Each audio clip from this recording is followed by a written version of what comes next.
इस वीडियो में हम डिटेल में सीखने वाले हैं जो जावा का प्रोजेक्ट होता है उसको एक्लिप्स में कैसे बनाते हैं और कैसे रन करते हैं, और साथ ही साथ हम ये भी देखेंगे कि एक्लिप्स को कैसे इंस्टॉल करते हैं अपने सिस्टम पे। फिर एक्लिप्स के इंस्टॉल होने के बाद उसके अंदर जावा का प्रोजेक्ट कैसे बनाते हैं। फिर जावा का जब हम प्रोजेक्ट बनाएंगे उसके बाद उसको रन कैसे करते हैं किसी जावा के प्रोग्राम को एक्लिप्स के अंदर। उसके बाद हमें जेडीके क्यों इंस्टॉल करना है, कैसे इंस्टॉल करना है, वो भी हम देखने वाले हैं।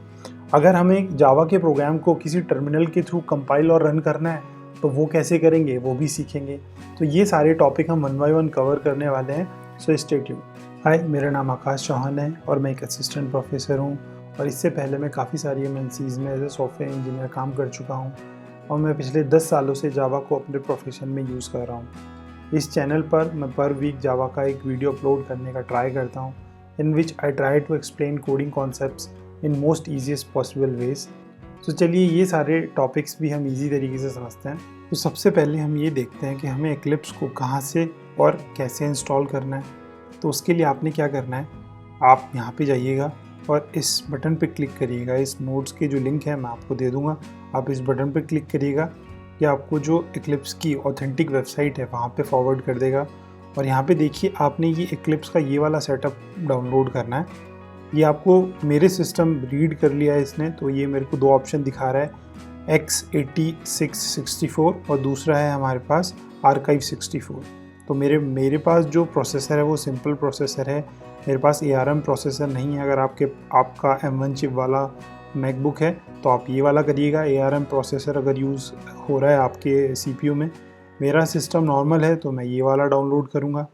आप इस पे जाइएगा और सिंपल यहाँ पे क्लिक करिएगा, ये डाउनलोड हो जाएगा। ये DMG फाइल है फॉर मैक, ठीक है। अगर आप विंडोज़ यूज़ करेंगे तो ये उसी के अकॉर्डिंग कॉन्फ़िगरेशन आपकी सिस्टम की रीड करके आपको करेक्ट सेटअप डाउनलोड करने के लिए बोलेगा। सो आई होप आपको ये समझ आया होगा कि ये कहाँ से डाउनलोड करना है। अब आपका ऑब्जेक्टिव ये है कि आप इसको अच्छे से डाउनलोड करें और प्रॉपरली इंस्टॉल करें। इसमें ऐसे कोई कॉन्फ़िगरेशन आपसे नहीं पूछने वाला। हो सकता है आपसे वर्क स्पेस के बारे में पूछे वो, बट अगर वो नहीं पूछेगा तो इंस्टॉलेशन के बाद पूछेगा। तो हम वो डिस्कस करते हैं कि वर्क स्पेस जो होता है वो क्या होता है और उसको सेट कैसे करते हैं। सो वर्क स्पेस जो होता है उसको अगर हमें सेट करना है तो मैंने यहाँ पे स्टेप लिखे हुए हैं। जब आपका एक्लिप्स जो आईडी है वो प्रॉपर्ली इंस्टॉल हो जाएगा तो आपने फाइल में जाना है, फिर स्विच वर्क स्पेस में मैं आपको करके भी दिखाऊंगा, बट ये स्टेप्स आप यहाँ से भी फॉलो कर सकते हो। तो चलिए मैं आपको प्रैक्टिकल करके दिखाता हूँ। तो लेट्स से मेरे पास ये एक्लिप्स इंस्टॉल हो गया है। अब मुझे अपने जितने भी प्रोजेक्ट हैं एक पर्टिकुलर डायरेक्टरी में सेव करके रखने हैं। तो उसके लिए क्या करना है, आपने देखिए यहाँ पे फाइल में जाएंगे। फाइल में जाने के बाद आपने न्यू में नहीं जाना है, आप जाएंगे यहाँ पे स्विच वर्क स्पेस में। तो मेरे काफ़ी सारे वर्क स्पेस हैं। एक तो ये ऑलरेडी प्रेजेंट वर्क स्पेस है, एक देखिए एक्लिप्स वर्क स्पेस के नाम से भी एक डायरेक्टरी है, एक स्काला वर्क स्पेस है, स्काला भी जावा में चल जाता है। मैं चाहता हूँ कि किसी एक नई पर्टिकुलर डायरेक्टरी बनाते हैं, उसमें जितने भी आप प्रोजेक्ट बनाऊंगा मैं वहाँ पे स्टोर हूँ। तो आपने अदर्स पे क्लिक करना है। उसके बाद ये आपसे ब्राउज़ का ऑप्शन दिखा रहा है, तो आपने जो भी फ़ोल्डर आपने बनाना है, लेट्स से आपने एक्लिप्स वर्क स्पेस के नाम से फ़ोल्डर बनाया, एक्लिप्स अंडरस्कोर वर्क स्पेस के नाम से, उसको आपने बस यहाँ से ब्राउज़ के थ्रू लोकेट कर लेना है ना। आप कोशिश करिएगा कि आप उस फोल्डर को ऐसी डायरेक्टरी में बनाएं जहाँ पे आप इजीली डिलीट ना कर पाएँ, है ना, कि कभी आपने रैंडमली कुछ डिलीट कर दिया। तो बेस्ट इज़ आप अपनी C ड्राइव में या किसी होम डायरेक्टरी में इसको बनाइएगा। तो मैं उसको यहाँ पे लॉन्च पे क्लिक कर दूंगा, सेलेक्ट करके उस फोल्डर को जो हमने बनाया। तो ऐसे करके हम वर्क स्पेस जो है वो सेट करते हैं। अब इस वर्क स्पेस का ऑब्जेक्टिव क्या होता है कि हम जितने भी अब प्रोजेक्ट बनाएंगे, जैसे ये वाला प्रोजेक्ट है, ये वाला प्रोजेक्ट यहाँ तो एक्लिप्स में खुल रहा है। अगर मैं इस प्रोजेक्ट को ओपन करूँ, देखिए, सो अगर मैं इस SRC पे क्लिक करूँ तो मुझे ये ऑप्शन दिखाएगा। तो यहाँ पे हमारे लिए इंपॉर्टेंट ऑप्शन क्या है कि देखिए, शो इन सिस्टम एक्सप्लोरर। तो अगर मैं इसको यहाँ पे क्लिक कर दूंगा तो ये जिस फोल्डर के अंदर स्टोर है, ये जो प्रोजेक्ट है जिस ओवरऑल वर्क स्पेस के अंदर स्टोर है, तो ये वहाँ पे खुल जाएगा। तो हम ये भी जाके चेक कर सकते हैं कि ये जो एक्लिप्स का प्रोजेक्ट है ये कहाँ पे स्टोर है। सो चलिए अब हम सीखते हैं कि एक्लिप्स में जावा के प्रोजेक्ट को कैसे बनाते हैं और कैसे एग्जीक्यूट करते हैं। तो अगर हमें प्रोजेक्ट बनाना है तो मैंने यहाँ पे कुछ स्टेप्स लिखे हुए हैं, आप यहाँ से भी फॉलो कर सकते हैं, मैं आपको प्रैक्टिकल करके दिखाऊंगा। तो आपने फाइल में जाना है, न्यू में जाना है और फिर जावा प्रोजेक्ट चूज़ करना है। तो जावा प्रोजेक्ट बनाते हैं। चलिए आप हम गए यहाँ पे फाइल में, फिर यहाँ पे न्यू में, और फिर यहाँ पे जावा प्रोजेक्ट के नाम से ऑप्शन दिखा रहा है। तो यहाँ पे हम जावा प्रोजेक्ट का नाम चूज़ कर सकते हैं। लेट्स से ये बोल रहा है कि फर्स्ट जावा प्रोजेक्ट के नाम से हम एक प्रोजेक्ट बना लेते हैं। तो चलिए हम फर्स्ट जावा प्रोजेक्ट, ये बोल रहा है कि इस नाम से ऑलरेडी प्रोजेक्ट है, तो हम यहाँ पे नाम थोड़ा सा चेंज कर लेते हैं, जावा प्रोजेक्ट कर लेते हैं इसका नाम, इसको फिनिश कर देते हैं। आपके केस में मेरे पास ऑलरेडी ऐसा प्रोजेक्ट एग्जिस्ट करता है, तो इसलिए नहीं बनाने दे रहा है। ये बोल रहा है कि मॉड्यूल इन्फॉर्मेशन चाहिए आपको, तो हमें नहीं चाहिए, एक्चुअली डॉक्यूमेंटेशन के लिए होता है, तो हमें ये नहीं चाहिए। तो हमारा जावा प्रोजेक्ट बन गया। अब इसके अंदर एक SRC फोल्डर आ गया जो हमारे काम का है। फिर ये बोल रहा है now let's create a package inside a source folder. तो हमें क्या करना है, इस सोर्स फोल्डर के ऊपर क्लिक करना है, न्यू में जाना है और एक पैकेज बनाना है, और पैकेज का नाम भी यहाँ पे दे रखा है इसने। ये बोल रहा है कि आपने मॉड्यूल 1 के नाम से आप पैकेज बना सकते हो, लेकिन आपने मेक श्योर करना है कि मॉड्यूल 1 हाइफन यूज़ करके नहीं बनाना है, अंडरस्कोर यूज़ करके बनाना है। ये अलाउड नहीं होता है एक्लिप्स के अंदर। तो मैं इसको कॉपी करता हूँ यहाँ से, और देखिए यहाँ पे हम इसका जो नाम है वो पेस्ट कर देते हैं, फिनिश कर देते हैं। अब हमारा प्रोजेक्ट भी बन गया है, उसके अंदर मॉड्यूल भी बन गया है, लेकिन अभी जावा का प्रोग्राम बनना बाकी है। तो देखते हैं, now let's create a Java program.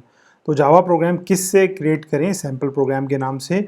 और ये बोल रहा है कि डोंट ऐड जावा एक्सटेंशन। इसका मतलब जब हम यहाँ पे क्लास बनाएंगे तो कैसे बनाते हैं जावा की फाइल, देखिए आपने इस बार मॉड्यूल 1 पे क्लिक करना है, SRC पे नहीं करना है।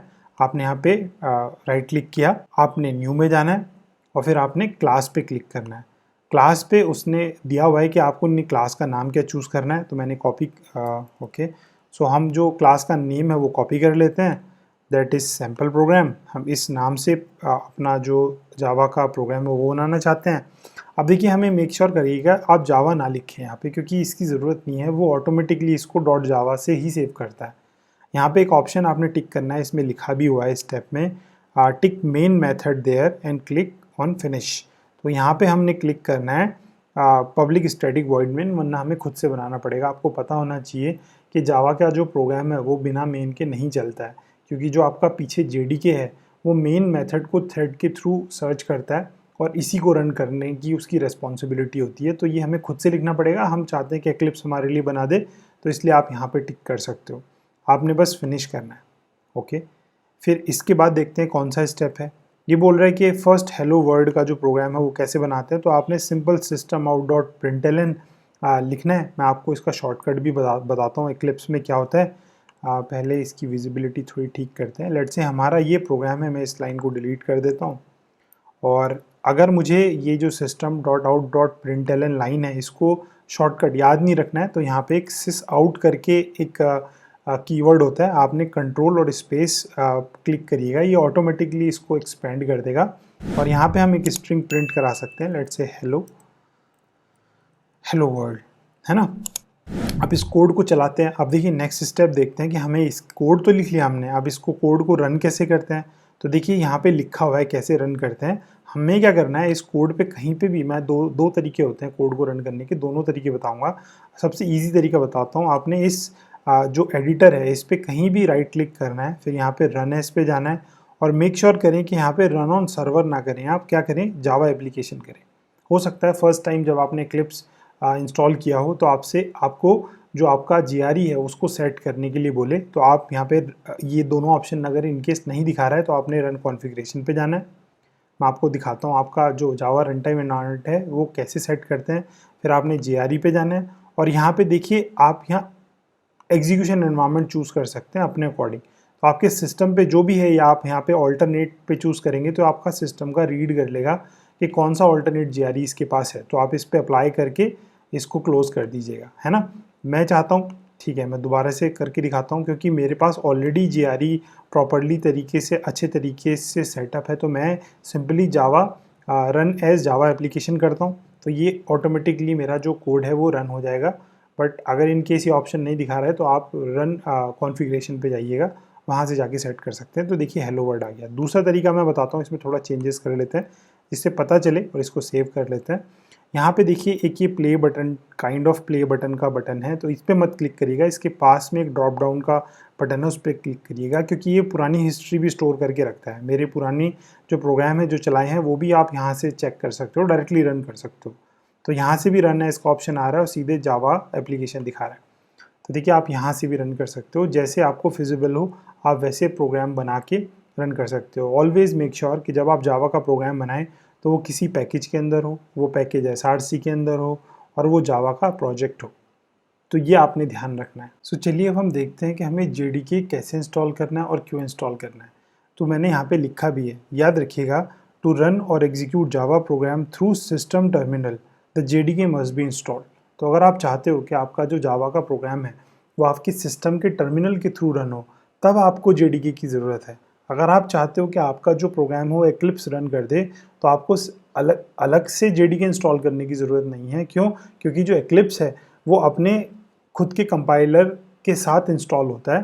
पहले के टाइम में ऐसा नहीं होता था, बट अब एक्लिप्स अपना खुद का जो कंपाइलर है उसके साथ इंस्टॉल होता है, तो उसको आपके सिस्टम के अंदर JDK नहीं चाहिए। बट आप चाहते हो कि जो मेरा जावा का प्रोग्राम है मैं नोटपैड में लिख सकूं, उसको .java से सेव कर सकूं और फिर उसको कमांड लाइन के थ्रू मैं अपने सिस्टम के टर्मिनल के थ्रू एक्सेस कर पाऊँ और वहाँ से उसको कंपाइल कर पाएँ जावा सी के थ्रू और फिर उसको कोड को रन कर पाएँ। तो उसके लिए हमें JDK चाहिए होगा। तो उसके लिए क्या करना है, आपने इस डाउनलोड पे क्लिक करना है, डाउनलोड JDK पे। उसके बाद आप अपने सिस्टम के अकॉर्डिंग यहाँ पे टैब चूज़ करिएगा। मेरा पास मैक है तो मैं मैक चूज़ करता हूँ। मेरे पास ARM के प्रोसेसर नहीं है तो मैं इनको चूज़ नहीं करूँगा। मैं simple x64 DMG installer use करूँगा। अगर आपके पास M1 चिप वाला प्रोसेसर है तो आप इन दोनों में से चूज़ करिएगा। मेरे पास सिंपल ये काम कर जाएगा तो मैं इसको इंस्टॉल करूँगा। इसको डाउनलोड करेंगे और इंस्टॉल करेंगे। अगर आप विंडोज़ यूज़ करते हैं आप तो विंडोज़ पे क्लिक करिएगा और आप इन दोनों सेटअप में से कोई भी यूज़ कर सकते हैं। MSI installer is best. तो आप ये वाला जो सेटअप है ये डाउनलोड कर सकते हैं ऑफ 163 MB के आसपास का सेटअप है। इस पर क्लिक करिएगा MSI इंस्टॉलर, तो ये अच्छे से सेटअप आपका इंस्टॉल हो जाएगा। ठीक है, तो आई होप आपको इसको डाउनलोड क्यों करना है, कहाँ से करना है JDK को, वो समझ आया होगा। जब आप इसको इंस्टॉल करेंगे तो एज सच कोई इतनी खास कॉन्फ़िगरेशन आपसे नहीं पूछेगा। आपसे सिंपल आप नेक्स्ट क्लिक करते जाइएगा, आपका JDK जो है वो अच्छे से इंस्टॉल हो जाएगा। देखिए, अगर हमें ये चेक करना है कि हमारा जो JDK है वो सही से इंस्टॉल हुआ है या नहीं, तो उसके लिए क्या करते हैं, आप अपने सिस्टम के टर्मिनल में जाइएगा और वहाँ पे java-version ऐसे करके लिखिएगा। और अगर आप विंडोज़ यूज़ करते हैं तो आप java-v लिख के भी ट्राई कर सकते हैं। ये मैक है तो यहाँ पे नहीं चलता है, तो आपके केस में चल जाएगा विंडोज़ यूज़ कर रहे होंगे तो। अगर आप मैक यूज़ करते हैं तो java-version लिखिएगा। यहाँ पे आपको देखिए जावा का वर्जन दिखा रहा है कि मैं 15.0.1 पे हूँ और उसकी डेट भी दिखा रहा है मैंने कब इसको इंस्टॉल किया है, 2020 में। तो अगर ऐसे करके कुछ कॉन्फ़िगरेशन आपको जावा TM दिखा रहा है, रन टाइम एनवायरनमेंट भी है हमारे पास है और जावा वर्चुअल मशीन भी दिखा रहा है, तो ये सारे ऑप्शंस अगर आपको क्लियरली विजिबल हैं तो इसका मतलब आपके सिस्टम पे JDK इंस्टॉल है। अब आप जावा का जो प्रोग्राम है वो इस सिस्टम के टर्मिनल के थ्रू भी रन कर सकते हैं। सो चलिए अब हम देखते हैं कि हमारा जो जावा का प्रोग्राम हमने बनाया एक्लिप्स में, क्या इसको हम टर्मिनल के थ्रू भी रन कर सकते हैं। तो मैंने यहाँ पे स्टेप्स भी लिखे हैं। आपने क्या करना है, जो आपने फोल्डर बनाया है जिसके अंदर वो प्रोजेक्ट है, आप मैन्युअली उस फोल्डर में जाके, जो आप SRC फोल्डर है फिर मॉड्यूल है उसके अंदर जाके, जहाँ पे आपका टेक्निकली आपका .java फाइल जो हमने सैम्पल प्रोग्राम के नाम से फाइल बनाई थी वो स्टोर है, वहाँ पे जाके आपने उस फाइल का जो पाथ है आपका वो कॉपी करना है। कैसे करना है, राइट क्लिक करेंगे, प्रॉपर्टीज़ में जाएंगे और पाथ कॉपी करेंगे। आपको मैं एक शॉर्टकट तरीका बताता हूँ कि आपको लोकेट ना करना पड़े, आप डायरेक्टली एक्लिप्स के थ्रू भी इस फोल्डर पे जा सकते हो। आपको कभी याद ना रहे कि ये फोल्डर कहाँ है, तो मैं आपको वो तरीका दिखाता हूँ। तो लेट्स से ये प्रोजेक्ट है हमारा, तो हमने ये प्रोग्राम को लोकेट करना है कि हमारे सिस्टम पे कहाँ है। इस प्रोग्राम पे राइट क्लिक करिएगा और फिर यहाँ पे एक शो इन के नाम से ऑप्शन होता है और यहाँ पे एक सिस्टम एक्सप्लोरर के नाम से ऑप्शन है। तो आपने क्या करना है, इस पे क्लिक करना है। तो ये आपको आपके सिस्टम पे जहाँ ये फाइल स्टोर है वहाँ पे ले जाएगा। तो देखिए हम इस सिस्टम की जो हमारी सिस्टम पे जो फाइल है वो कहाँ स्टोर है उस पर आ गए हैं। आपने क्या करना है, बस सिंपली इस पर राइट क्लिक करना है। आपके केस में आपने प्रॉपर्टीज़ पे जाना है, राइट क्लिक करके मैं गेट इन्फॉर्मेशन पे जाता हूँ और ये जो पाथ है इस फोल्डर तक का यहाँ से मैं कॉपी कर लेता हूँ कि ठीक है ये जो फाइल है सैम्पल प्रोग्राम ये मुझे कहाँ पे मिलेगी, यहाँ पे मिलेगी। मैं इसको कॉपी कर लेता हूँ यहाँ से। देखिए यहाँ से क्या करना है, हमें अपने सिस्टम का टर्मिनल ओपन करना है। तो मैं अपने सिस्टम के टर्मिनल पे जाता हूँ। तो मैं अभी अपनी बेस डायरेक्टरी में हूँ। मैं चाहता हूँ कि जो पाथ था उसको कॉपी करके लेके आया हूँ। आपने क्या करना है, ऐसे लिखना है। देखिए मैं दोबारा बताता हूँ क्या करना है। आपने यहाँ पे CD लिखना है, चेंज द डायरेक्टरी, और डबल कोट में जो हम पाथ कॉपी करके आए हैं उस फाइल तक का वो यहाँ पे आपने पेस्ट कर देना है। सो LS करके मैं कंटेंट चेक कर सकता हूँ कि एक्चुअली उस फोल्डर में क्या कंटेंट है। तो एक्चुअली मैं अब उस मॉड्यूल के अंदर हूँ जहाँ पे sample.program. जावा फाइल है, sample program dot Java file जहाँ पे जिस फोल्डर में है। अब हम इस फाइल को लोकेट कर पा रहे हैं। एक्चुअली यहाँ पे एक मैकबुक में थोड़ी प्रॉब्लम होती है कि मैं मॉड्यूल से इस फाइल को नहीं चला सकता, तो मैं SRC के अंदर से ही चला सकता हूँ। तो मैं क्या करूँगा, आपके केस में शायद ये प्रॉब्लम नहीं आएगी। तो मैं यहाँ पे जावा सी प्रोग्राम को कंपाइल करने के लिए यूज़ होती है। तो लेट से मेरा प्रोग्राम है सैम्पल प्रोग्राम डॉट जावा, यहाँ पे जावा लगाना पड़ेगा। अभी मैं एक्चुअली SRC में हूँ, तो मुझे एक्चुअली जो मॉड्यूल 1 / लगाना पड़ेगा। आपके केस में आप मॉड्यूल 1 के अंदर ही होंगे, तो आपको ये करने की ज़रूरत नहीं है। तो मैं ऐसे करके इस प्रोग्राम को कंपाइल कर पाता हूँ। तो हम टर्मिनल से अगर हमें किसी प्रोग्राम को कंपाइल करना है तो क्या कमांड है, जावा सी फिर प्रोग्राम का नाम डॉट जावा। मेरे केस में मुझे एक पीछे डायरेक्टरी में आना पड़ रहा है, इसलिए मॉड्यूल / सैम्पल प्रोग्राम लिखना पड़ रहा है। अब अगर इस प्रोग्राम को, अब देखिए मैं इस डायरेक्टरी में अगर आपको दिखाऊँ, मैं आपको आगे लेके चलता हूँ, मॉड्यूल _1, और इस डायरेक्टरी में आपको कंटेंट दिखाऊँ तो देखिए एक फ़ाइल आ गई है डॉट क्लास फाइल।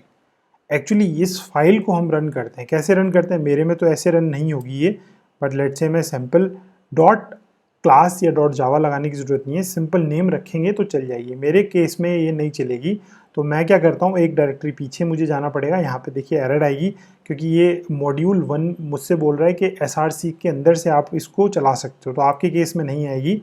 आपने क्या करना है, मैं इसको क्लियर करता हूँ और मैं किस डायरेक्टरी में हूँ देख लेते हैं। हम अभी मॉड्यूल वाली डायरेक्टरी में है, ठीक है। तो मैं जावा यूज़ करता हूँ और मॉड्यूल 1_1 और यहाँ से सैम्पल प्रोग्राम चलाता हूँ जो मेरी क्लास फाइल बनी है। इसको ऑब्जेक्ट फाइल भी बोलते हैं। यहाँ से मेरा हेलो वर्ल्ड प्रिंट हो जाएगा। तो आपके केस में डायरेक्टली मॉड्यूल 1 के अंदर से चल जाएगा। थोड़ा मैक में इशू आता है, तो मुझे सोर्स फोल्डर में मूव करके कोड को चलाना पड़ रहा है। तो मुझे जो मॉड्यूल है / फिर प्रोग्राम का नाम लिखना पड़ रहा है। तो आपने ध्यान रखना है, मैं आपको कमांड बता देता हूँ, जावा सी इज़ फॉर कंपाइल, फिर आपका लेट से abc.java के नाम से प्रोग्राम है तो वो लिखना है। अगर ये मैंने कर लिया, उसके बाद इस चलाना है तो डॉट जावा हटा देंगे और यहाँ से सी भी हटा देंगे। अब हमारा प्रोग्राम चल जाएगा।